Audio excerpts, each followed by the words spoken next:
Ini adalah sebuah contoh mau di-upload di Instagram produk baru. Jadi yang punya produk itu lagi males desain atau lagi kurang ngopi mungkin, terus menyuruh seseorang untuk mendesain ulang dengan tampilan yang bagus gitu. Contoh, jadi tinggal klik aja di bagian share itu, kemudian pilih alamat email atau nama, udah tutup saja. Kemudian nanti akan muncul sebentar di ini, di akun tukang desainnya ini akan muncul pemberitahuan. Nah, diklik itu satu desain yang punya produk itu muncul di situ. Instruksinya bisa dibaca via email. Jadi klik aja dari email itu.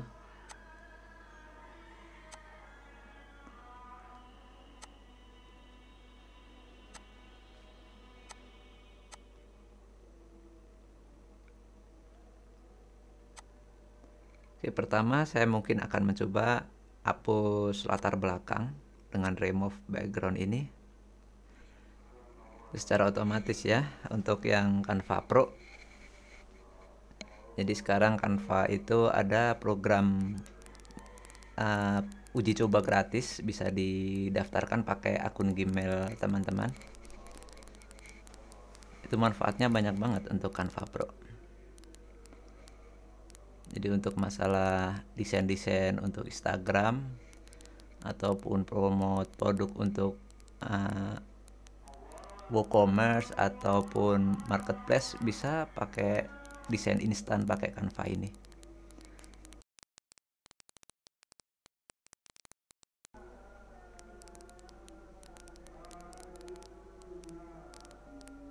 Oke, misal berhenti sampai sini, terus saya akan klik gambar, kemudian klik komen untuk menginfokan kepada pemilik produk. Nanti di Canva-nya yang punya produk ini akan muncul komen. Tinggal klik aja untuk pesannya untuk merespon.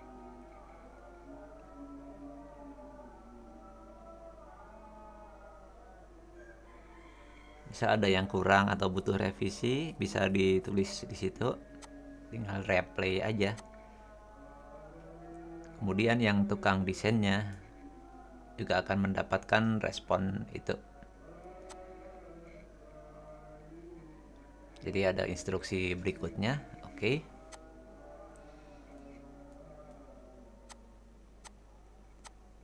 Jadi hanya tinggal perubahan warna misal.